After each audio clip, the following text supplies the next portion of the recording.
আধুনিক কবি আবু জাফর মোহাম্মদ সালেহ, ওনার লেখা একটি বিখ্যাত কবিতা ২১, সেটি একটু শোনাতে চাই।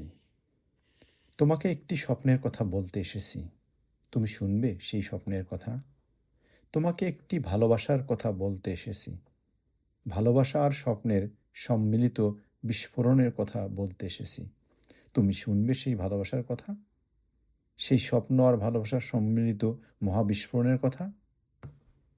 তোমাকে একটি অনিবার্য অভ্যুত্থানের কথা বলতে এসেছি, পৃথিবী কাঁপানো সেই অভ্যুত্থান। তোমাকে একটি সময়জয়ী কবিতার সৃষ্টির কথা বলতে এসেছি, তোমাকে একটি চিরপ্রজ্জ্বল ইতিহাসের কথা বলতে এসেছি। তুমি কি শুনবে সেই অভ্যুত্থানের কথা, সেই আকাশভেদী কবিতার সৃষ্টির কথা, সেই চিরপ্রজ্জ্বল ইতিহাসের কথা? তাহলে শোনো, বলছি। একটি শহর, সেই শহরের মানুষগুলোর একটি সুদীর্ঘ ইতিহাস ছিল। সৌহার্দ্য, স্বপ্ন, সাম্য আর আপোষহীনতার ইতিহাস।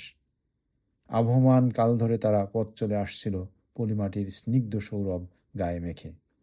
বক্ষে ছিল তাদের দিগন্ত বিদায়ী তেজ, আর চোখে ছিল জল জলে অপার স্বপ্ন। সেই তেজ আর স্বপ্নেই ছিল তাদের পথ চলার শক্তি, একমাত্র সম্বল। তাদের একটি ভাষা ছিল, মায়ের মুখ থেকে শেখা মধুর একটি ভাষা। হৃদয়ের গহীনে সমস্ত মমতা দিয়ে তারা লালন করত সেই ভাষাটিকে। কিন্তু একদিন শত্রুর ক্রূর ছোবল পড়ল তাদের সেই ভাষার উপরে।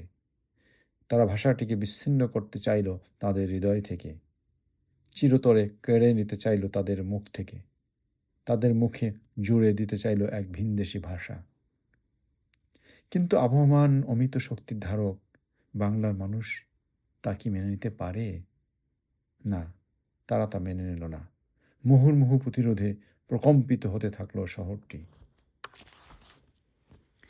শহরটি ফুঁসতে ফুঁসতে এক অনিবার্য অভ্যুত্থান, এক মহাবিস্ফোরণের দিকে ক্রমান্বয়ে ধেয়ে চলল।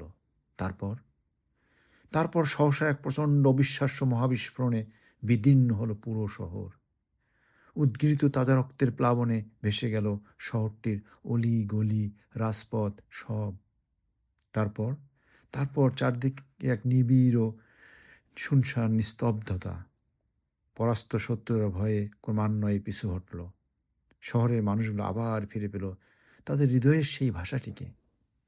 তুমি কি বলতে পারো এই মহাবিস্ফোরণটি কি? তুমি কি বলতে পারো আকাশ কাঁপানো শক্তি নিয়ে শহরের এই বিদীর্ণ হওয়াটি কি? হ্যাঁ, অবিশ্বাস্য এই মহাবিস্ফোরণটি হচ্ছে ২১। ২১ মানে ধ্বংস হয়ে যাওয়া, কিন্তু তবু পরাস্ত না হওয়া। ২১ মানে তীব্র ভালোবাসা আর অন্তহীন স্বপ্নের এক আশ্চর্য সশস্ত্র উদ্গীরণ। ২১ মানে ভালোবাসার তীব্র শক্তিতে প্রতপ্ত জ্বলন্ত সূর্যকে বুকে ধরে রাখা। ২১-এর কোনো মৃত্যু নেই, ২১-এর কোনো মৃত্যু হয় না। পৃথিবী ধ্বংস হওয়ার আগ পর্যন্ত ২১ থাকবে পৃথিবীর মাটিতে। ওই দেখো,